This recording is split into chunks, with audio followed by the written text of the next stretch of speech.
자, 이번 시간에는 이제 문법 부분을 우리가 들어가 보도록 합시다. 알겠죠? 지난 시간에 이어서 한글 맞춤법 오늘 다 끝낼 생각이에요. 알겠지? 그러니까 방학 동안에는 일단 한번 전체적으로 내용을 보고 또 이제 하나하나 세세하게 공부를 해야 됩니다. 알겠죠? 자, 오늘은 이제 그 중에서도 이제 소리에 관한 것 중에 첫 번째 된소리부터 시작을 할 겁니다. 알겠습니까? 자, 제3장 제1절, 즉 5항의 내용을 보게 되면은 한 단어 안에서 뚜렷한 까닭 없이 된소리로 나는 된소리는 다음 음절의 첫 소리를 된소리로 적는다라고 되어 있어요. 그렇죠? 말이 좀 어렵지만 그냥 쉽게 생각하면은 된소리로 나는 이유 없이 된소리로 나는 건 된소리로 적는다라고 보면 되는 겁니다. 알겠습니까?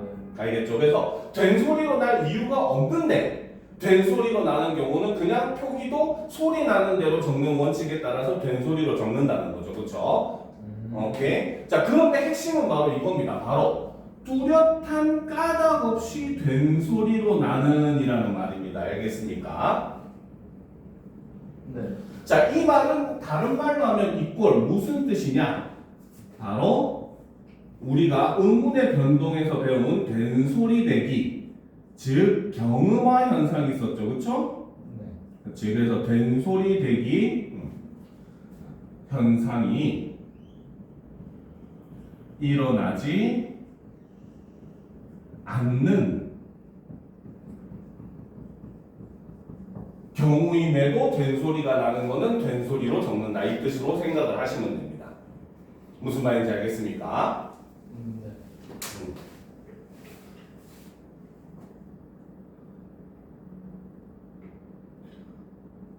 됐어요. 자, 그러면 일단 우리가 된소리 대기에 대한 기억을 다시 한번 꺼내봅시다. 알겠죠? 된소리 대기, 우리가 이거를 경음화 현상이라고 얘기를 했었죠? 네. 자, 된소리 대기가 일어나는 경우는 첫 번째, 바로 뭡니까? 앞 음절, 종성이 기읍, 디귿, 비읍인 경우, 그쵸? 이어지는 예사 소리는 된소리로 발음을 했었죠. 그죠? 네. 그 다음 두 번째는 바로 뭡니까?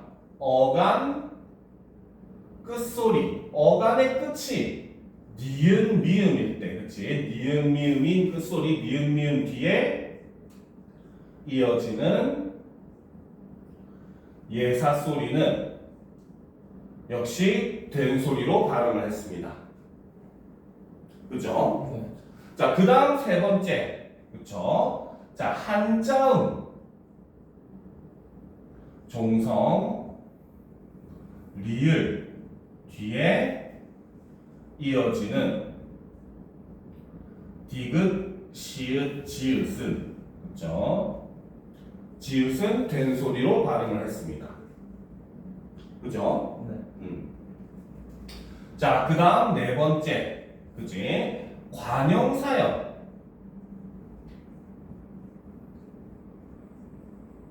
어미. 그쵸? 뭐뭐, 리을 뒤에 이어지는 예사 소리도 역시 이어서 발음할 때는 된소리로 발음을 했습니다. 그죠? 그리고 다섯 번째, 첨가의 된소리 대기가 있었잖아. 그치? 그죠? 바로 뭐다? 종소, 합성어. 즉, 앞 어근이 의미상 뒤 어근을 수식하는 거. 그치? 합성어에서 뒤 어근의 첫 소리, 예사 소리는 역시 된소리로 발음을 했었죠. 그쵸? 됐어요. 지금 여기서 예를 들었던 것들은 뚜렷한 까닭이 있는 된소리로 나는 경우라고 볼 수가 있는 거예요. 무슨 말인지 알겠습니까? 네. 알겠죠? 그러니까 이 된소리 대기에 포함되지 않는데 된 소리로 발음 나는 거는 아예 표기 자체도 뭘로 한다? 된 소리. 그렇지, 된 소리로 한다는 겁니다. 알겠습니까? 자, 그래서 시험에 굉장히 잘 나오는 단어가 하나 있는데 그게 바로 뭐냐면 깍두기입니다.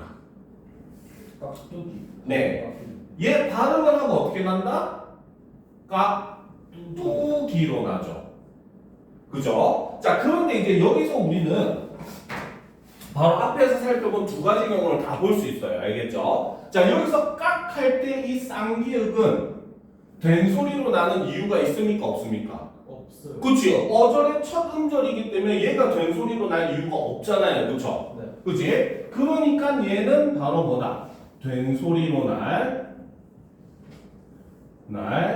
까닭이 없는 경우고, 그러니까 얘는 아예 표기를 된 소리로 표기를 하는 거죠. 네. 알겠습니까? 그런데 뒤에 있는 뚜는 뭡니까? 얘는 왜 뚜로 소리가 날까요? 앞에 종성의 기억.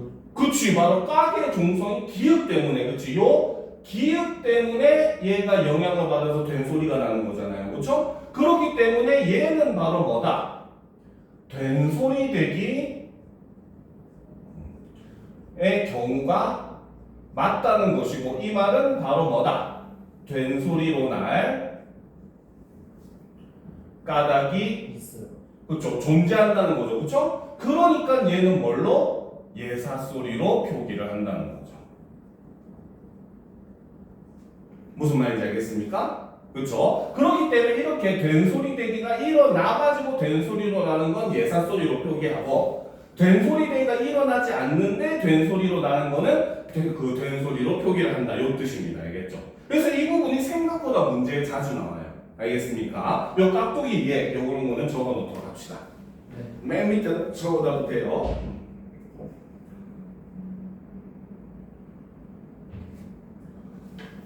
깍두기.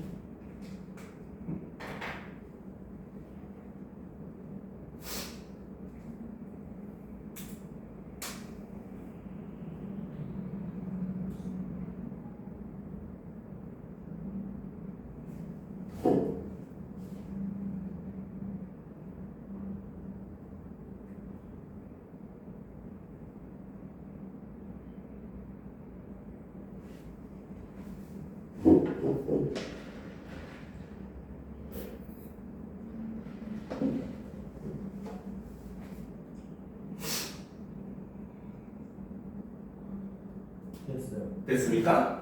그렇죠. 자, 그래서 이제 밑에 선생님이 설명을 다 적어놨어 보면 일반적으로 예사 소리가 된 소리로 나는 환경은 의문의 변동 중에 경음화에 해당하는 내용이라는 거죠, 그렇죠? 그렇기 때문에 경음화 환경으로 인해서 된 소리로 나는 경우는 어떻게 한다? 그대로 예사 소리로 표기를 한다는 거죠. 알겠습니까? 그런데 아까 얘기했듯이 경음화 환경이 아님에도 된 소리가 나는 경우는 된 소리로 표기를 한다는 겁니다. 알겠죠? 자, 그래서 경음화 환경이 아니지만 된 소리로 나는 경우가 어떤 게 있느냐? 자, 첫 번째는 바로 두 모음 사이에서 나는 된 소리. 모음 뒤에서는 된 소리 되기가 절대 일어나지 않잖아요. 그렇죠? 그렇기 때문에 두 모음과 모음 사이에 있는 그 소리가 된 소리로 나게 되면 그냥 얘는 된 소리로 적는다는 거죠. 알겠습니까? 자, 소짝새라고 하는 단어를 보게 되면은 소의 모음 오와, 그쵸? 쩍 할 때 모음인 사이에 쌍질시 왔잖아. 그치? 발음도 그냥 쌍질시로 소리가 난 거잖아요. 그쵸? 근데 얘는 경음화 환경이 아니라는 겁니다. 그쵸? 그러니까 된 소리로 날 까닭이 없기 때문에 그대로 된 소리로 표기를 한다는 거죠. 소짝새는 네. 적을 때도 소짝새라고 적는 거죠. 네. 이해가 알겠습니까? 근데 쎄는 뭐야? 발음할 때는 쎄가 되잖아. 그치? 앞에 기억. 근데 그쵸, 얘는 앞에 받침이 기역이기 때문에 된 소리가 나는 거니까 이 경우는 어때? 그냥 뭡니까? 예사 소리로 표기를 하는 거고. 이해했어요. 무슨 말인지 알겠습니까? 그래서 우리가 어깨 할 때도 어와 에 사이에 된 소리가 나는 거. 그치? 오빠 할 때도 역시 오와 아 사이에 된 소리가 나는 거. 그쵸? 으뜸 할 때도 으와 으 사이에 된 소리가 나는 거.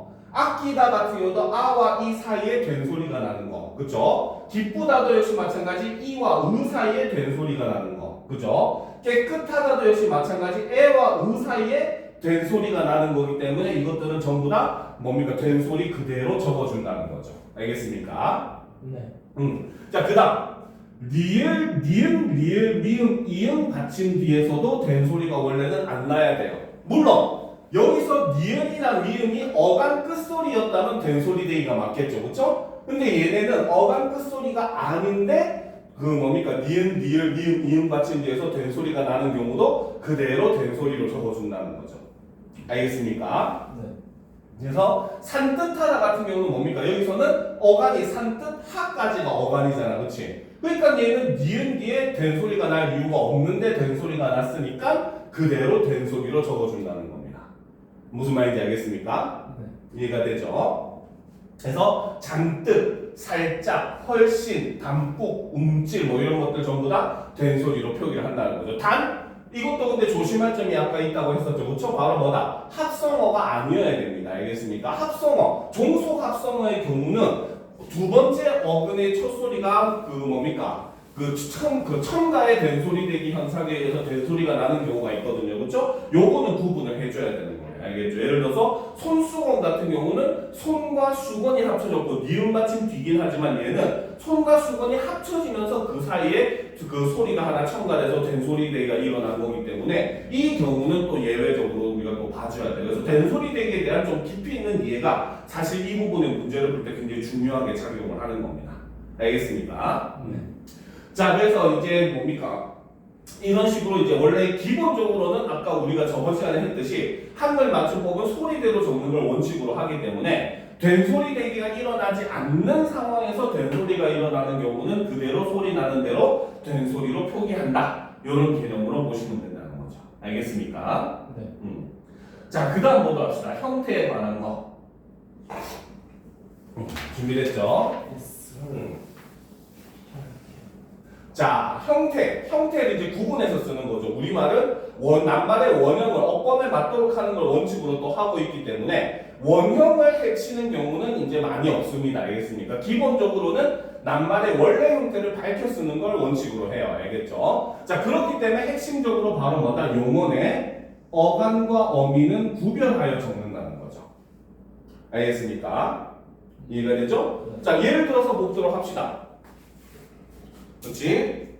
자, 우리가 먹다라고 하는 어간에, 그쵸? 어라고 하는 어미가 붙었어요. 그쵸? 먹어. 그치? 그럼 얘는 발음이 어떻게 됩니까? 먹어. 그치? 발음은 먹어, 연음이 일어나서 이렇게 발음이 돼요. 그쵸? 근데도 어간의 형태 자체가 먹이고, 그치? 어미의 형태가 어니까 요거를 원래 형태를 밝혀서 쓰기 때문에 쓸 때는 어떻게? 먹어라고 쓴다는 거죠.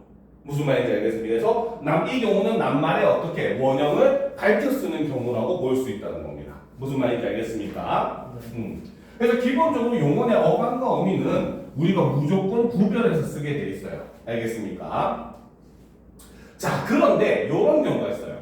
두 개의 용언이 어울려서 한 개의 용언이 될 적에는, 즉 합성 동사라는 거죠. 그렇죠? 그래서 두 개의 용언이 어울려 한 개의 용언이 될 적이라고 하는 것은 다른 말로 이야기하면 일종의 합성 용언.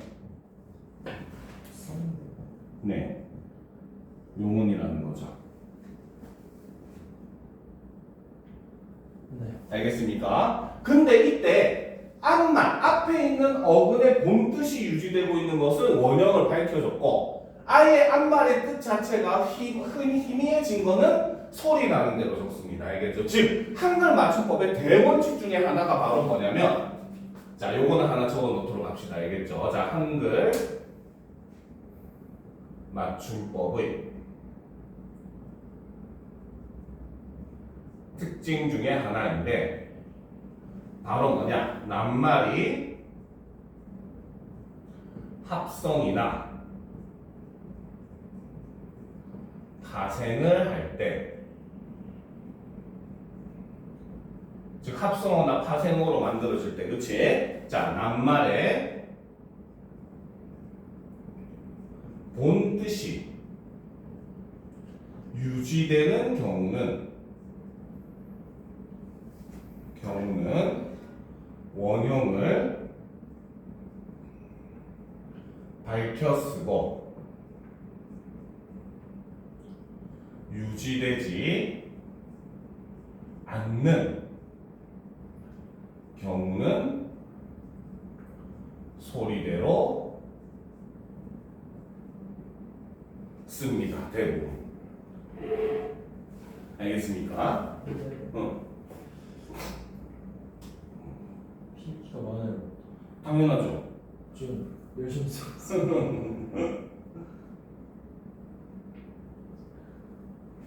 이거는 명사로 파생하고 합성하는 경우도 다 똑같습니다. 알겠습니까? 그냥 네, 그래서 대원칙이라고 선생님이 이렇게 얘기를 하는 거 특징이라고 알겠죠? 그래서 요거는 딱 기억해두면 굉장히 도움이 많이 돼요. 알겠습니까? 그래서 지난 시간에 선생님이 예를 든 거 기억하죠? 우리가 놀다라는 말이 파생을 해서 나오는데 놀이라는 말도 있지만 노름이라는 말도 있잖아요. 그렇죠? 네. 이 경우도 역시 말은 뭐야? 놀이는 놀다라는 플레이라는 의미가 그대로 유지되고 있으니까 이 경우는 원형을 밝혀 쓴 거예요. 알겠습니까? 그런데 반면에 노름은 어때요? 도박. 그렇지, 도박이라고 의미가 변질돼 버렸죠. 그렇죠? 네. 그러니까 앞말의 의미가 변화를 해버린 경우는 소리대로 쓴다는 거죠. 무슨 말인지 알겠죠? 그래서 기본적인 원칙이기 때문에 요거는 기억해두면 굉장히 도움이 많이 됩니다. 알겠습니까? 자, 그래서 보면 넘어지다. 넘다가 꼬꾸라지는 걸 우리가 넘어지다라고 하잖아. 그렇지? 그렇죠. 그렇죠. 그러니까 넘다의 의미가 존재하니까 그 원형을 밝혀서 넘어지다로 쓰는 거죠. 알겠습니까? 늘어나다도 뭐야? 늘다, 길게 이제 늘어지는 걸 늘어나다고 하잖아. 그렇지? 네. 늘다라는 의미가 유지되고 있으니까 역시 이것도 늘어나다. 그렇죠? 늘어지다.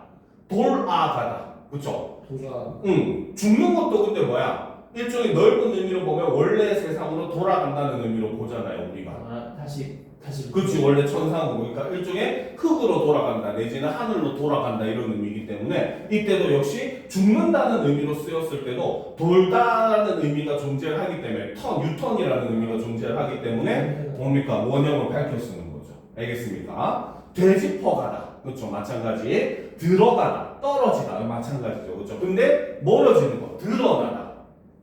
드러나다는 들다와 나다가 합쳐진 말이야. 근데 드러나다에는 물건을 들다는 의미가 있어 없어? 약간 요런 느낌이죠. 그렇지.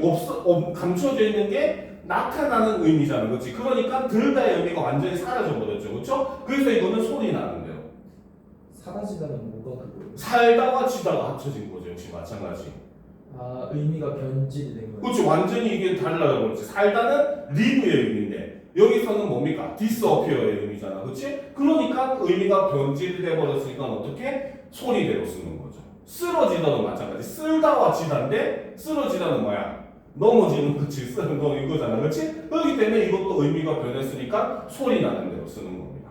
무슨 말인지 알겠죠? 그래서 원형으로 나눠봤을 때 원형의 뜻이 조금이라도 존재하면 가능하면 원래 형태를 밝혀 쓰는데 원래 의미에서 완전히 멀어진 경우는 이렇게 소리 나는 대로 쓰는 거예요. 무슨 말인지 알겠습니까? 네. 이해가 되죠? 그래서 낱말이 변형을 할 때 실제로 본 뜻에서 멀어진 경우는 대부분이 이제 소리 나는 대로 적는다는 거죠. 알겠습니까? 자, 그 다음 이제 밑에 보도록 합시다. 자, 연결음이 이오와 이오. 이거는 좀 읽어보면 되게 쉬운 내용인데, 알겠죠? 네. 자, 여기서 이오는, 이오. 이요라고 하는 건 얘는 연결의 의미입니다. 일종의 뭐뭐와의 의미입니다. 와과의 의미입니다. 와. 알겠습니까? 네. 알겠죠? 네. 자, 그런데 이 오는 말 그대로 종결의 의미입니다. 알겠죠? 그래서 이거는 문장을 어떻게 한다? 끝내요. 그쵸? 끝맺어 주죠. 알겠습니까? 그러니까 쉽게 말해서 우리가 야채 가게에 있는 것은 그쵸? 오이요, 배추요, 사과요, 배요 이럴 때는 어때? 연결되는 의미니까 요를 쓴 거야. 알겠지? 근데 만약에 거기서 문장을 끝내려면은 배추요, 뭡니까? 수박이요 하면 수박이요 할 때 그 끝이려면 그냥 수박이오 하고 끝이는 거죠. 무슨 말인지 알겠죠? 그래서 오는 종결의 의미이기 때문에 그 다음에는 문장이 이어질 수가 없어요. 알겠죠? 근데 이 요는 연결의 의미이기 때문에 여기서 문장이 끝나면 안 된다는 겁니다. 무슨 말인지 알겠죠? 네. 알겠죠? 그래서 요거는 의미만으로 구분하면 되게 쉬우니까 그렇게 어렵진 않을 거예요. 알겠습니까? 밑에 보면 가방 속에 있는 것은 책이요, 연필이요 해서 이건 연결이니까 요를 쓴 거고, 그렇죠? 공책 이요 이거는 문장에서 끝나니까 이요를 쓴 거죠. 마침표까지 찍었잖아요. 그렇죠? 그래서 요거는 알면 됩니다. 알겠습니까? 네. 자, 그다음 17항은 우리가 이제 1학기 때 배웠던 뭡니까? 높임법 중에서도 상대 높임법과 관련된 거예요. 알겠습니까? 자, 어미 뒤에 붙는 조사 요는 말 그대로 요로 적는 거 하는 거죠. 즉 얘는 바로 뭐다?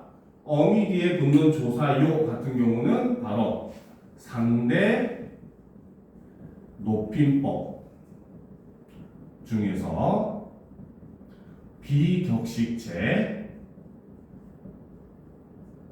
두루 높임인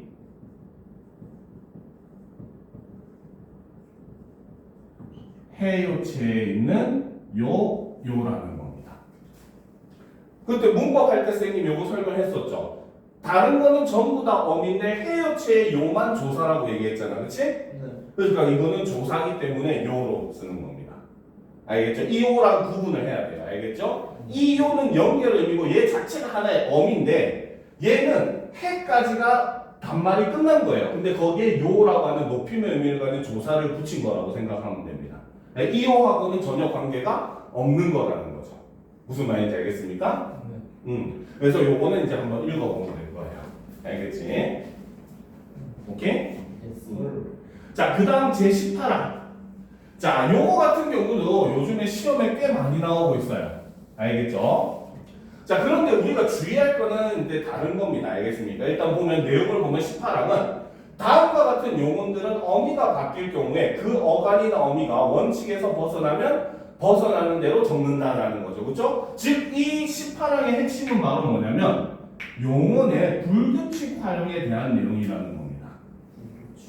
네.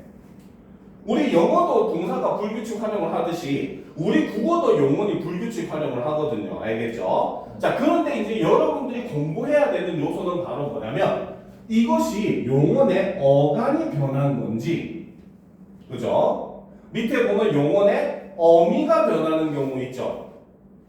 네. 그거 이제 밑줄 쳐놓기라는 것도, 그쵸? 용언의 어미가 변하는 경우. 다음 페이지에 있나? 없어요. 다음 페이지 있을 거예요. 니은. 니은 어미가 변하는 경우, 그쵸? 그리고 그 밑에 보면 어간과 어미가 모두 바뀌는 경우 있지, 그치? 요 세 개를 구분해서 보는 게 사실 이 부분에서 제일 중요해요. 무슨 말인지 알겠습니까? 네. 즉, 이 부분에 예전에 이제 시험에 꽤 모의고사에서 꽤 많이 나왔던 유형인데 알겠지? 어떤 그 용언이 불규칙 활용을 할 때 이게 어간이 변한 건지 어미가 변한 건지 아니면 둘 다 변한 건지 이런 거를 구분하는 문제가 예전에 굉장히 자주 나왔었거든요. 알겠습니까? 그렇기 때문에 이 부분 같은 경우는 이게 어간이 변하는 경우에는 어떤 게 있는지 어미가 변하는 경우는 어떤 게 있는지 어간과 어미가 다 변하는 경우는 어떤 게 있는지 요거를 조금 외워둘 필요가 있어요. 알겠습니까? 근데 요거는 사실 설명보다는 암기에 더 가까운 부분이라서 그렇죠? 그래서 요거는 그냥 한번 살펴보면 더 좋을 겁니다. 알겠습니까? 네. 어쩔 수 없죠. 자, 그 다음에 이제 정미사가 붙어져. 일어난 말. 자, 요 부분도 이제 난이도가 조금 올라가는 부분이니까 우리가 꼭 한번 살펴봐야 돼요. 알겠습니까? 네. 자, 정미사가 붙어져 이루어진 낱말은 일반적으로 뭐다? 낱말의 원형을 밝혀 적습니다. 알겠습니까? 자, 그런데 이제 19항의 내용을 보면 어간에 이나 음이 붙어서 명사로 된 것과 이나 희가 붙어서 부사로 된 것들 이런 말들은 뭡니까? 원형을 밝혔습니다. 알겠죠? 네. 대표적으로 저번에 얘기했던 이가 붙어서 명사가 됐잖아요. 그렇죠? 그죠? 그럼 요즘같이 더운 날 수요가 많은 같은 경우도 얼다라는 의미가 유지가 되고 있으니까 그대로 쓰는 겁니다. 무슨 말인지 알겠습니까? 이런 것들, 그쵸? 그 다음에 깨끗하다에 이가 붙어서 만드는 깨끗이 같은 경우도 이가 붙어가지고 부사가 된 거잖아요, 그쵸? 이런 것들은 전부 다 원형을 밝혀 쓴다는 거야, 알겠죠? 자, 그런데 아까 얘기했듯이 바로 뭐다? 어간에 이나 음이 붙어서 명사로 바뀐 것이라도 어간의 뜻과 멀어진 것은 원형을 밝혀 적지 않는다는 거죠. 뜻이 달라지면. 그쵸? 알겠습니까? 네. 그래서 대표적인 게 이제 목걸이 이런 거 시험 잘 나와요, 알겠죠? 자, 우리가 목걸이 원형을 밝혔으면 무슨 뜻이야? 목걸이. 이거 목에 거는. 그치, 액세서리. 목에 건다는 의미가 여전히 존재해야 안 해? 해요. 그러니까 얘는 원형을 밝혀 쓰는 거예요, 알겠죠? 이것도 적어줄게요. 그러면 옆에다가 적어놓읍시다. 그래서 걸이. 그쵸. 그래서 목걸이 같은 경우는 바로 뭐다? 일종의 액세서리를 얘기하는 거죠, 그쵸? 이거는 뭡니까? 목에 거는. 걸다라는 의미가 유지가 되고 있죠, 그쵸? 그러니까 이 경우는 뭐 어떻게 원형을 밝혀 쓴다는 겁니다.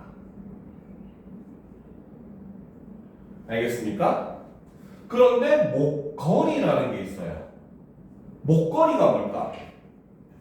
목걸이. 목걸이가 뭘까? 목 스트리트. 뭘까? 목을 거는. 근데 좀 의미가 달라져야 돼요. 혹시 초등학교 다닐 때 볼거리라는 말 들어본 적 있어요? 네, 볼거리. 볼거리, 아니 볼거리. 볼거리요? 예전에 한번 초등학교에 유행한 적이 있었던 병이에요. 알겠습니까? 그래서 볼이 이렇게 부어올라.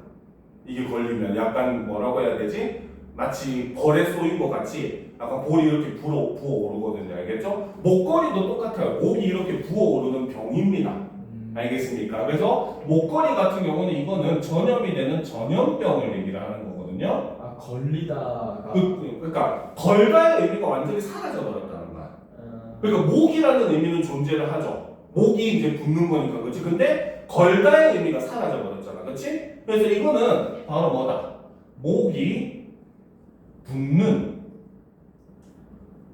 병이죠, 그렇죠? 그렇기 때문에 여기서는 어때? 걸다의 의미가 사라져 버렸다는 거죠. 그러니까 이 경우는 어떻게? 소리 나는 대로 쓴다는 겁니다. 이해가 됩니까? 원형은 둘 다 밝혔으면 어떻게? 목 더하기 걸 더하기 이가 되는 거죠. 둘 다 원형은. 근데 원래 의미를 유지하고 있으면은 목걸이라고 원형을 밝혀 쓰지만 원래 의미에서 멀어진 전염병을 얘기할 때는 목걸이라고 소리 나는 대로 쓴다는 거죠. 이해가 됩니까? 네. 저번 시간에 했던 노름하고 똑같은 개념이라고 생각을 하면 돼요. 놀다의 음이 붙어가지고 이나 음이 붙어서 명사가 된 거는 원형을 밝혀 쓰는 게 맞는데 노름 같은 경우는 뭡니까? 원래 의미에서 멀어졌기 때문에 소리 나는 대로 쓴다는 거죠. 무슨 말인지 알겠습니까? 자, 그래서 이런 것들은 전부 다 바로 뭐다? 그 원래 뜻과 멀어진 경우는 소리대로 쓰고 원래 뜻을 유지하는 경우는 이나 음이 붙어서 명사로 되는 경우 혹은 이나 희가 붙어서 부사로 되는 경우는 원래 형태를 밝혀 쓴다는 거죠. 알겠습니까? 그 다음 두 번째, 어간에 이나 이외의 모음으로 시작된 정미사가 붙어서 다른 품사로 바뀐 것은 원형을 밝혀 적지 않습니다. 즉 얘는 소리대로 적는다는 거죠. 알겠습니까? 자, 그래서 실제로 예전에 모의고사에 많이 나왔던 단어가 하나가 있어요. 두 개가 있습니다. 알겠습니까? 자, 대표적으로 보면은 지붕이라고 하는 단어가 있어요. 그렇죠? 지붕이 뭡니까? 루프요. 그 집에 지붕 집에. 그렇지. 위에 비나 눈이 오는 거를 막아주기 위해서, 그렇죠? 위에 그 올려놓는 그 비스듬하게 만들어 놓는 일종의 비나 눈을 막아주는 그런 그 구조물을 우리는 지붕이라고 하잖아요. 그렇죠? 얘는 그러면 원형이 무엇과 무엇이 합쳐져서 된 말이겠어? 집. 더하기. 더하기. 그래서 집을 빼봐. 집 빼면 그치. 지붕은 뭐냐면 집 더하기 웅이 합쳐진 거예요. 웅이 아버지 아니야. 알겠지? 알겠습니까? 그러니까 얘는 이나 이외에 정미사가 붙은 거잖아요. 그렇죠? 네. 그렇지. 그렇기 때문에 얘는 어떻게? 이나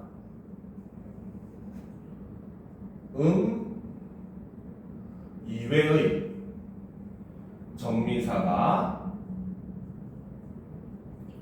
붙어 명사로 되었다는 거죠. 그렇죠? 그러니까 이것도 소리 나는 대로 쓴다는 거죠. 알겠습니까? 그 다음 또 시험에 예전에 모의고사에 많이 나왔던 게 바로 요게 있죠. 무덤. 무덤이 뭡니까? 묻혀 있는 거예요. 죽은 그렇지. 사람이 죽거나 뭐 동물이 죽었을 때, 그렇지? 그거를 그 땅에 묻고 거기를 이제 볼록하게 만드는 거 우리는 무덤이라고 하죠. 그렇죠? 그럼 얘는 원흉이 무엇과 무엇이 합쳐졌겠어요? 묻다. 더하기? 사람? 아니 묻을 빼면 여기서. 그치. 얘는 묻다라고 하는 동사에, 그치? 그 다음에 여기에 이제 형태소로 분리를 해보면은 묻이니까 미음, 우, 디귿을 빼버리면 여기에 엄이라고 하는 정미사가 붙은 거예요. 알겠습니까? 역시 이것도 바로 뭐다? 이나 이외의 정미사가 붙어 명사로 되었다는 거죠. 그렇기 때문에 이 경우들은 어떻게? 소리대로 쓴다는 겁니다. 의미가 멀어지고 말고 상관이 없는 거예요, 얘네들은. 알겠습니까? 얘네는 이나 이외에 정미사가 붙어서 명사가 된 경우니까. 무슨 말인지 알겠죠? 오케이? 그래서 이거를 즉 이 경우 19항 같은 경우는 소리대로 적는 이유가 사실 두 가지인 겁니다. 알겠습니까? 하나는 이나 이 붙어서 명사로 된 것이지만 그럼에도 불구하고 원래 뜻을 잃어버린 경우, 원래 뜻에서 멀어진 경우는 소리대로 쓰는 경우가 있고, 또 반대로 뭡니까? 이나 이외에 정미사가 붙어가지고 명사가 된 경우는 무조건 얘는 뜻이 멀어지고 말고와 상관없이 어떻게? 소리대로 쓴다는 거거든요. 특히 지붕이나 무덤 같은 경우는 집이라는 의미, 묻다라는 의미가 존재하잖아요, 사실상. 그렇지. 그런데도 불구하고 얘는 이나 이외에 정미사가 붙었기 때문에 뭘로 쓴다? 소리대로 쓴다는 거죠. 무슨 말인지 알겠습니까? 그러니까 이거를 설명하는 모의고사 형태의 문제가 꽤 많이 나온다는 거죠. 쉽지 않네요. 알겠습니까? 단어들을 몇 개를 주어주는 거야. 알겠지? 그럼 얘가 소리대로 썼는지 원형을 밝혔었는지를 먼저 구분을 하겠죠. 그 다음 소리대로 쓴 이유를 이제 구분할 겁니다. 알겠습니까? 원래 뜻에서 멀어졌는가? 예, 아니요. 그치? 그 다음에 뭡니까? 이나 이외에 정미사가 붙어서 됐는가? 예, 아니요. 이런 식으로 마치 프로그래밍 언어처럼 이렇게 구분하는 문제가 나올 가능성이 굉장히 높은 부분이라는 거죠. 무슨 말인지 알겠습니까? 실제 이것과 관련된 문제들을 숙제로 내줄 거니까 걱정하지 말고 문제를 풀어보면 아마 좀 적응이 될 겁니다. 알겠죠? 자, 다음으로 넘어갑시다. 자, 그 다음 명사 뒤에 이가 붙어서 된 말도 역시 기본적으로 원래는 뭐다? 원형을 밝혀 쓴다는 거죠. 알겠습니까? 그런데 이 이외의 모음으로 시작된 정미사가 붙어서 된 말은 역시 원형을 밝혀 적지 않는다는 거죠. 그렇죠? 그래서 꼬락서니 같은 경우는 뭐야? 약간 모습? 근데 여기서는 니가 붙었잖아요. 그렇죠? 그 다음에 끄트머리 같은 경우도 역시 마찬가지고, 모가치 같은 경우도 마찬가지고, 모가치. 바가지 이런 것들. 알겠습니까? 사타구니 이런 것들. 그죠? 그래서 이런 것들은 이 이외의 모음으로 시작된 정미사가 붙어서 된 거기 때문에 얘네도 소리대로 쓴다는 거죠.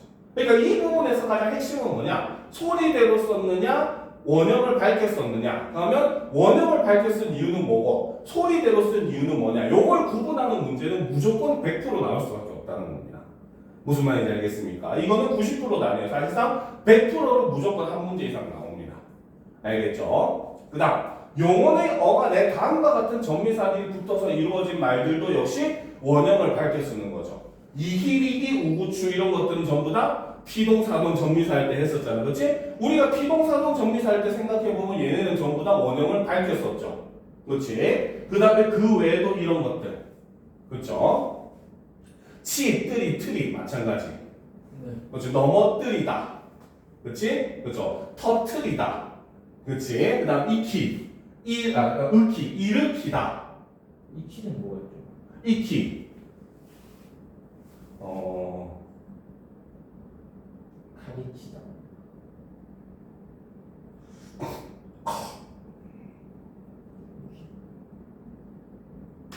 이건 나중에 한번 조사해 줄게요. 알겠지? 보통 잘 안 쓰는 말이긴 하죠. 그렇죠? 그 다음 용언의 어간에 다음과 같은 정미사들이 붙어서 이루어진 말들도 역시 원래 형태를 밝혔습니다. 근데 얘네들은 조금 살짝 외워줄 필요가 있어요. 알겠습니까? 사실 그 한글 맞춤법 같은 경우는 솔직하게 얘기하면 외울 게 더 많아요. 알겠습니까? 네. 오케이? 자, 그 다음 페이지로 넘어가 봅시다. 자, 제25항을 보면은 하다가 붙는 어근에 히나 이가 붙어서 부사가 되거나 부사에 이가 붙어서 뜻을 더하는 경우도 역시 뭡니까? 원래 형태를 받아서 그대로 쓴다는 거죠. 알겠습니까? 그래서 하다가 붙는 어근에 히나 이나 히가 붙어서 부사가 되면은 원래 형태를 밝혀 쓴다는 겁니다. 알겠습니까? 근데 하다가 붙지 않는 경우는 소리대로 쓴다는 거야. 갑자기는 뭐야? 갑작하다가 안 되잖아. 그렇지? 그러니까 여기에 이가 붙으면 그냥 소리대로 갑자기. 무슨 말인지 알겠죠? 반듯도 여기서 반듯하다가 아니잖아. 그렇지? 그냥 반듯에다가 이가 붙었잖아요. 그렇죠? 그렇지? 그러니까 여기서도 반드시 소리대로. 알겠죠? 그리고 의미도 사실은 멀어졌죠. 반듯하다는 무슨 뜻이야? 올바르다, 곧다 이런 뜻인데 그렇지? 반드시는 꼭 무조건. 그죠? 꼭 무조건 이런 의미죠. 그렇죠? 슬며시도 역시 마찬가지 슬며에다가 이가 붙었는데 소리대로 슬며시 이렇게 되는 거죠. 알겠습니까? 그 다음 곰곰이, 더욱이 이런 것들은 부사에 이가 붙어서 역시 부사가 된 경우는 원형을 밝혀 쓰는 거죠. 알겠습니까? 자, 그 다음 하다나 없다가 붙어서 된 용언도 역시 원래 형태를 밝혀 쓰는 겁니다. 그렇죠? 그래서 이런 거는 하닥의 동사라고 하잖아요. 그렇지? 네. 그렇죠? 그래서 하닥의 용언 같은 경우는 원래 형태를 역시 밝혀 쓴다는 거죠. 알겠습니까? 네.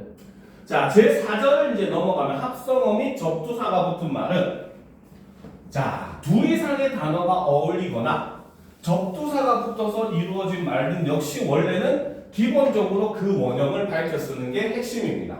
그러니까 대원칙은 원래 그 형태를 밝혀 쓰는 게 대원칙이에요, 사실. 낱말이 합성이 되든 파생이 되든 알겠죠? 무슨 말인지 알겠습니까? 그런데 아까 얘기했듯이 원래 의미에서 멀어진 경우는 소리대로 쓰는 경우. 알겠습니까? 거기다가 이나 또는 이나 이히 이외의 것이 붙어가지고 그 품사가 변한 경우도 소리 나는 대로. 알겠습니까? 요런 것만 머릿속에 딱 집어넣어 놓으면 사실상 나머지는 그렇게 어렵진 않아요.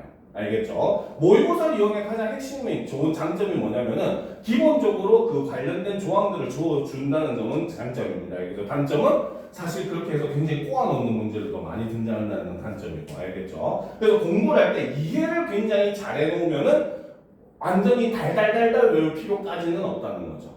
알겠습니까? 네. 자, 계속 보다 합시다. 하지만 어원은 분명하지만 소리만 특이하게 변한 거는 변함대로 적는다는 거죠. 알겠습니까? 그래서 할아버지, 하나범. 그렇지, 할아범 이런 것들, 그렇죠? 얘네가 분명히 어원은 어디서 왔는지가 대충 예감 세상인데, 그렇죠? 그렇지? 근데 소리는 좀 특이하게 변했다는 거죠. 그렇죠? 그다음 어원이 분명하지 아니한 것은 원형을 밝혀 적지 않는다는 거죠. 알겠습니까? 그래서 골병, 골탕, 끌탕, 며칠, 특히 며칠. 학생들이 진짜 몇일. 그렇지 몇일 절대 쓰면 안 됩니다. 알겠습니까? 몇월 며칠 할 때도 이때도 며칠입니다. 알겠습니까? 헐. 그럼 이 생일은 몇 일이니도 안 돼요? 안 됩니다. 며칠이에요 무조건? 네, 무조건 며칠입니다. 알겠습니까? 네. 그다음 이빨을 나타내는 말이에요. 알겠죠? 이가 합성어나 이에 준하는 말에서는 니나 리로 소리 날 때는 역시 니로 적는다는 거죠. 알겠습니까? 그래서 덧니, 그렇죠? 사랑니, 송곳니. 그래서 이 경우는 니은 첨가가 일어나는 걸 그대로 표기에 반영을 한다는 겁니다. 원래 첨가는 표기에 반영을 하지 않는데 이 경우는 니은 첨가를 표기에 반영을 한다는 거죠. 무슨 말인지 알겠습니까? 그죠? 네. 자, 그 다음 보도록 합시다. 다음. 자, 끝소리가 리을인 말과 딴말이 어울릴 적에 리을 소리가 나지 않는 것. 즉, 비을 탈락도 탈락은 선생님이 그때 얘기했었지. 그치? 바로 표기에 대부분 반영된다고. 히읗 탈락을 제외하고는. 그죠? 그치? 그러니까 결국은 그거의 연장선입니다. 알겠습니까? 오케이? 그 다음. 끝소리가 리을인 말과 딴말이 어울릴 적에 리을 소리가 디귿으로 나는 경우가 있어. 그치? 원래는 이게 뭐다? 바느질고리인데. 그치? 반직고리. 숟가락 같은 경우가 대표적이죠. 숟가락은 원래는 술과 가락이 합쳐진 거예요. 술이랑 가락이에요? 네, 밥술을 뜨다 하잖아, 그치? 아. 그렇죠, 그 술인 겁니다. 무슨 말인지 술이에요? 네, 마시는 술 아닙니다. 드링크 아니에요, 알겠습니까? 네. 그래서 밥술을 뜨다 할 때 그 술이에요. 알겠습니까? 근데 이것이 합성어가 됐을 때 숟가락이 된 거죠. 무슨 말인지 알겠습니까? 알겠죠? 네. 그다음 이튿날 같은 경우는 원래 우리가 이틀이라고 하잖아, 그렇지? 두 번째 날, 그렇죠? 근데 이거를 날과 합쳐졌을 때는 이튿날이 되고, 그렇죠? 여기서는 디귿으로 변한다는 거. 이해가 됩니까? 네. 그렇죠? 그래서 이런 것들도 역시 마찬가지 변환대로 쓴다는 거죠. 알겠죠? 자, 그다음 이런 것도 시험에 잘 나옵니다. 알겠죠? 그래서 두 말이 어울릴 적에 비읍 소리나 히읗 소리가 덧나는 경우가 있습니다. 알겠습니까? 그래서 이런 것들은 소리 나는 대로 적는다는 거죠. 알겠죠? 자, 그래서 이거 같은 경우는 솔직하게 얘기를 하면은 중세 국어와 이어서 나올 경우가 굉장히 많아요. 알겠습니까? 네. 자, 지금 여기서 비읍 소리가 덧나는 경우, 요 경우 있잖아요. 그렇죠? 자, 이 경우는 중세, 그렇죠? 뒷말의 첫 소리가, 그렇죠? 비읍계 합용명서. 합용명서요? 네. 뭐야? 인 경우에는 디귿 소리가 비읍 소리가 덧납니다. 알겠죠? 자, 합용명서가 뭔지 잘 모르겠죠? 네. 합용명서는 우리가 다른 말로 어두장근이라고 얘기를 하기도 하거든요. 네. 그렇죠? 합용명서는 여기 하나 써줄게요. 그러면 자, 합용명서는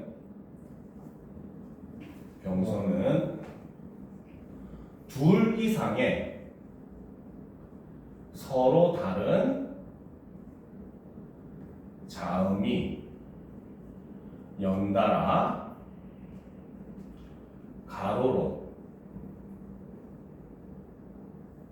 놓이는 것을 우리는 합용명서라고 합니다. 알겠죠? 자, 합용명서는 세 가지가 있는데 첫 번째 비읍계, 말 그대로 비읍으로 시작하는 거거든요. 바로 비읍, 기읍, 방가, 그렇죠?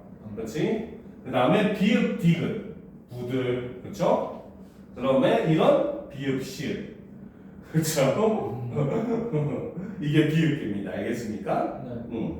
그 다음에 시읒계는 말 그대로 시읒으로 시작하는 거예요. 알겠죠? 그래서 시읒, 기읒, 수고, 그렇지? 그 다음에 시읒, 디귿, 시들 해서 그렇죠? 그 다음에 시읒, 비읍. 알겠습니까? 네. 그 다음에 세 번째는 비읍, 시읒계도 있어요.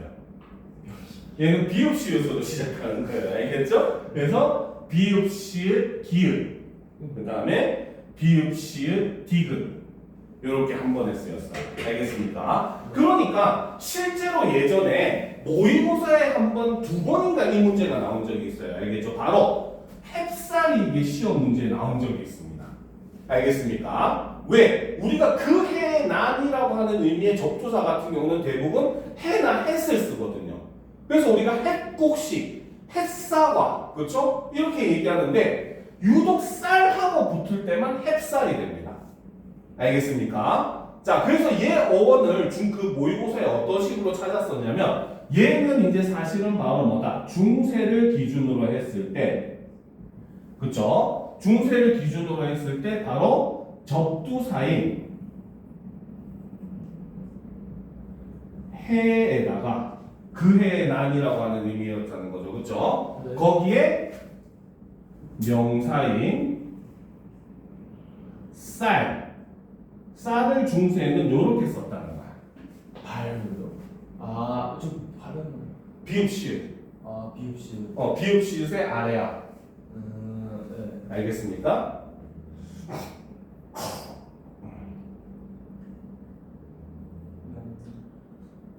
비읍시를 하고 미음. 네. 됐습니까? 그래서 이 초성의 비읍계 하변명사였던 초성의 요 비읍의 흔적이 여전히 남아가지고 어떻게 앞말에 받침으로 왔다. 이렇게 분석을 하는 문제가 예전에 모의고사에 나온 적이 있었다는 거죠. 무슨 말인지 알겠습니까? 네. 알겠죠? 그래서 비읍계 하변명사 같은 경우에는 이렇게 이제 그 뭡니까 비읍의 그 흔적이 남아있어. 어두자원군이 비읍으로 시작되는 비읍, 기읍, 비읍, 디귿, 비읍, 시읒인 경우는 어떻게 그 비읍의 흔적이 남아가지고 사이에 비읍 소리가 덧나더라는 거죠. 알겠습니까? 네. 이해가 되죠? 자, 그 다음 히읗 소리가 덧나는 거는 얘도 사실은 원래 중세국어와 관련된 내용이거든요. 알겠죠? 자, 이거는 중세국어의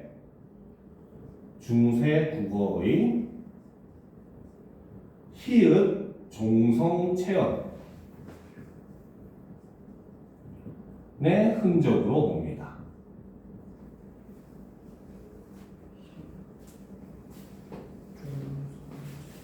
네.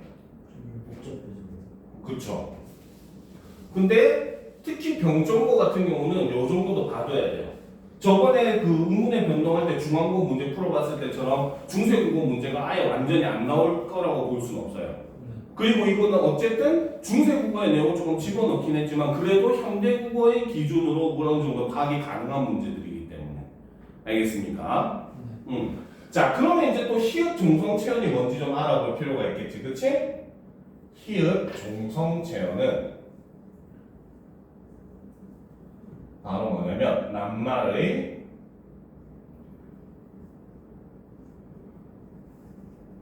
원형의 그렇죠? 히읗이 같이 표기가 되는 체언을 우리는 히읗 종성 체언이라고 합니다. 알겠습니까? 자, 그래서 대표적인 예가 나라 히읗. 옛날에는 나라 히읗 이렇게 써요.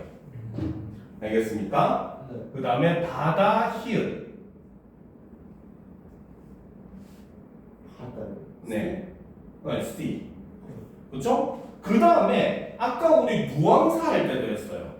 알겠어요? 누왕사 제일 첫 번째 뭡니까? 어리고 우아날산 인의 우희 던이 없다라고 했잖아, 그렇지? 네. 위를 나타내는 우라는 말에다가 위쪽을 나타내는 우라는 말에도 히읗이 붙어 있었어요. 알겠습니까? 우희. 그래서 우희라고 하는 이유가 바로 뭐다? 우히읗에다가 이제 모음으로 시작하는 어미가 왔기 때문에 그거를 초성으로 쓴 겁니다. 알겠습니까? 그래서 중세국어 때는 이 히읗 종성체언 같은 경우는 만약에 히읗이 붙을 수 없어. 그 경우는 히읗을 생략합니다. 알겠죠? 그 다음 아까 우희처럼 모음으로 시작하는 어미나 조사가 오잖아요. 그렇죠? 그러면은 히읗을 초성으로 사용합니다. 알겠습니까? 그 다음 히읗은 기읍, 디귿, 비읍, 시읒을 만나면은 자음 축약이 일어나잖아요. 그렇죠? 자음 축약이 일어날 수 있는 예사 소리를 만나면 축약이 일어나요. 알겠습니까? 그래가지고 현대까지도 사실 이 흔적이 조금 남아있어요. 알겠습니까? 대표적으로 예를 들어보면 현대까지 현대의 흔적의 예를 보게 되면 대표적으로 동물을 나타낼 때 남자 여자를 나타낼 때 뭐라고 합니까? 암수요. 그치, 암수라고 하잖아요. 그쵸? 암수라고 하는 말은 뒤에 예사 소리가 오게 되면 이것이 거센 소리가 됩니다. 이유 없이. 이유 없이요? 네. 암에 것이 합쳐졌는데 암것. 수와 닭이 합쳐지면 뭐라 합니까? 그치. 그죠? 암과 돼지가 합쳐지면 암퇴지. 그치? 암퇴지하잖아, 그치? 얘네는 갑자기 이유 없이 그 거센 소리가 되잖아요, 그쵸? 그치? 그러니까 이거는 바로 뭐다? 중세에 여기에 히읗이 있었다는 일종의 흔적이 여전히 남아있다라고 본다는 거예요. 알겠습니까? 이걸 뭐라고 합니까, 요거? 머리카락. 그치? 얘도 지금 원형을 따져보면 뭐야? 머리 더하기 카락. 가락이겠죠, 그쵸? 근데 갑자기 얘가 카락이 됐지, 그치? 거센 소리가 됐어, 그치? 네. 예산 소리가 거센 소리가 되려면 무조건 뭐가 있어야 돼? 히읗. 그치? 바로 머리가 사실은 히읗 종성 체언이었다는 거죠. 알겠습니까? 네. 그래서 여기 이렇게 이유 없이 이렇게 히읗 소리가 덧나는 거는 히읗을 집어넣어 가지고 축약을 해서 발음을 하는 거. 이거는 중세 국어의 이런 그 히읗 종성 체언의 흔적이다. 이렇게 보시면 되는 거예요. 알겠습니까? 네.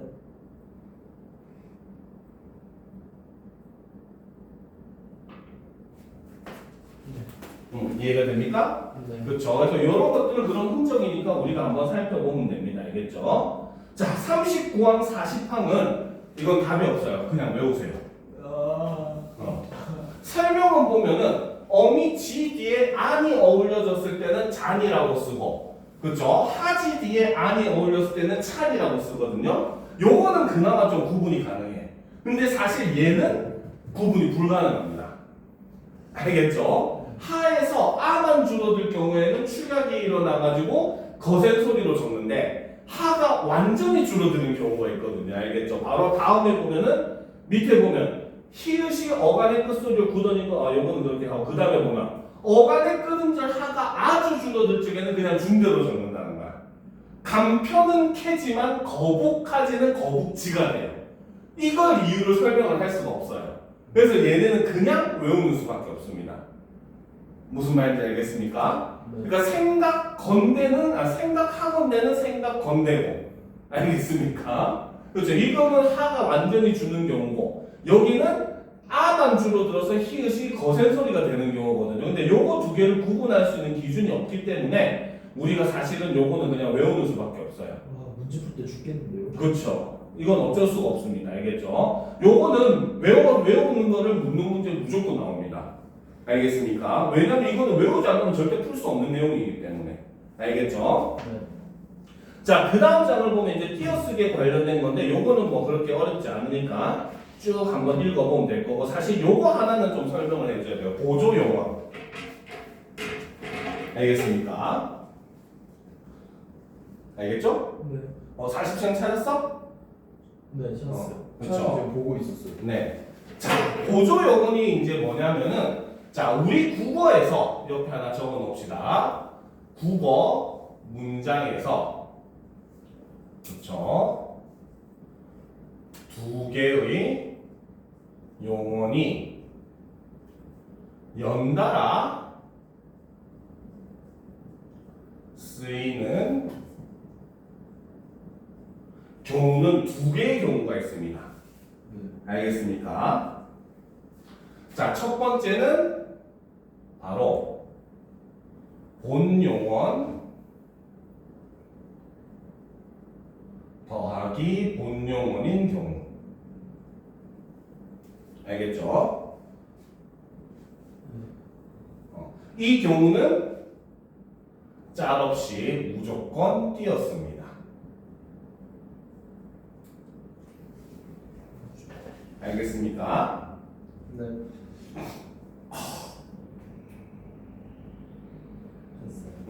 자, 그런데 본용언 더하기 보조용언인 경우가 있어요. 알겠죠? 자, 이 경우는 띄었음이 원칙이야. 그런데 붙여 쓰는 것도 허용을 합니다. 알겠죠? 자, 그러면 본용언이 뭔지 보조용언이 뭔지 알아야지 우리가 띄어쓰든 붙여쓰든 할 거 아니야, 그렇지? 근데 이거는 구분하는 게 정말 쉬워요. 알겠습니까? 뭐냐면은 본용언이라고 하는 거는 원래 뜻을 유지하고 있는 용언을 본용언이라고 합니다. 알겠습니까? 자, 예를 들어서 보도록 합시다. 어떤 예를 들어서 볼 수 있을까? 나는 도서관에 책을 보러 갔다.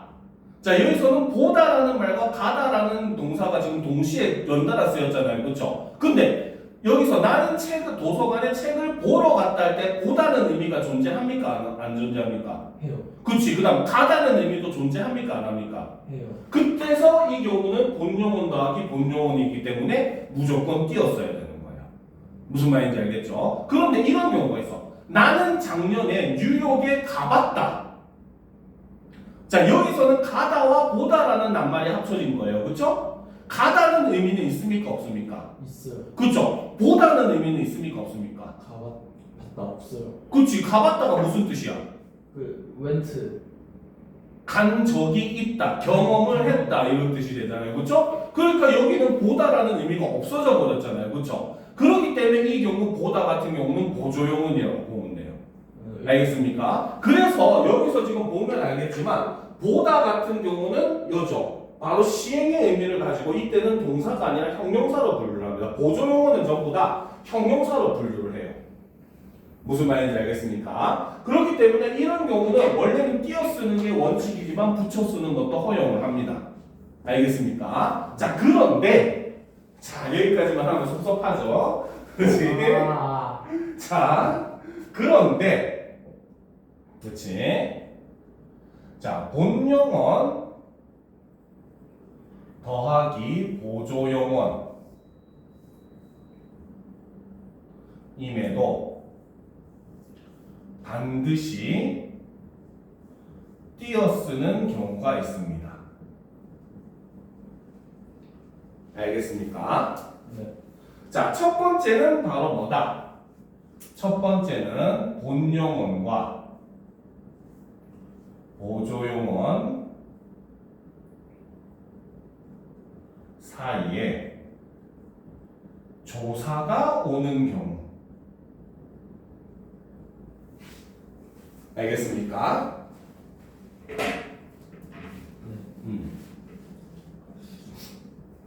알겠죠? 이 경우는 무조건 띄었어야 돼요. 알겠습니까? 알겠죠? 자, 예를 들어서 이런 경우가 있어. 알겠지? 내가 중국을 여행하러 간 게 아니고 잠깐 다른 나라를 가기 위해서 중국에 잠깐 경유를 했어. 그래서 나는 실제로 중국에 뭡니까? 가가지고 관광을 한 경험이 없단 말이야. 알겠지? 근데 만약에 누군가가 와가지고 너 중국에 가봤니? 하고 물어보면 뭐라고 대답해? 가는 봤다. 이렇게 얘기하잖아. 그치? 네. 가는 봤다는 말은 뭐야? 간 적은 있지만 직접 가가지고 구경한 적은 없다. 이런 의미가 되잖아요. 그쵸? 네. 그치? 그러니까 나는 중국에 가는 봤다. 그치? 가는 봤다. 네. 가보긴 했다. 이런 의미가 되잖아. 그치? 저기서 가는 봤다. 이렇게 쓰듯이 조사가 붙어버리잖아. 는이 가다라는 말 뒤에 는이라는 조사가 붙잖아요. 그쵸? 이 경우는 무조건 띄었어야 됩니다. 알겠습니까? 자, 그리고 두 번째. 바로 보조용언의 앞에 오는 본용언이 합성용언인 경우. 합성 동사인 경우에도 역시 무조건 띄었어야 됩니다. 알겠습니까? 앞말이 둘 이상의 낱말이 합쳐진 경우, 이 경우는 무조건 띄어 쓰는 거예요. 알겠죠? 자, 예를 들어서 뭡니까? 벗어나다라는 말이 있어. 그치? 그리고 대표적인 보조용언 중에 우리가 쉽다라는 말이 있습니다. 쉽다는 무슨 뜻이야? 쉽다. 쉽다. 먹고 싶다, 보고 싶다 할 때. 소만한다. 그렇지, 소망한다는 의미고 쉽다는 혼자 못 쓰잖아요. 그렇죠? 그렇죠. 그렇지. 그렇기 때문에 쉽다는 대표적인 보조용언이거든요. 얘는 두말할 필요 없는 보조용언인 겁니다. 알겠죠? 근데 예를 들어서 나는 이곳에서 벗어나고 싶다 이런 문장을 했을 때 앞에 쉽다 앞에 온 동사가 뭡니까? 벗어나. 그렇지. 이거는 벗다와 나다가 합쳐진 말이잖아요. 그렇죠? 이때는 쉽다를 무조건 어떻게 써야 된다? 띄었어야 된다는 거죠. 요것도 모의고사에 굉장히 자주 나오는 내용입니다. 알겠습니까? 고등학교는 결국은 복잡하면 복잡할수록 나올 확률이 높아지는 거예요. 이야. 무슨 말인지 알겠죠? 자, 그 외에는 이제 한번 쭉 읽어보면 되는 거기 때문에 오늘 수업은 여기까지 할 겁니다. 알겠습니까? 오케이? 친구들. 근데 이거는 지금은 조금 이렇게 그 이론을 하는 부분이고 아직까지는 여러 가지 많은 케이스를 보지 않았기 때문에 약간은 이해가 안 되는 부분도 있을 수는 있어요. 하지만 그래도 일단 기본적으로 이론은 조금 머릿속에 넣어놓고 그 다음에는 결국은 문제를 풀면서 완벽하게 자기 걸로 만들어야 되는 부분이거든요. 알겠죠? 그래서 이 부분은 문제를 좀 많이 풀어보면은 훨씬 더 좀 더 이해가 잘 될 겁니다. 알겠습니까? 자, 일단 이번 시간 수업은 여기까지 하고 10분 정도 쉰 다음에 이제 독서로 들어가도록 합시다. 알겠죠? 네.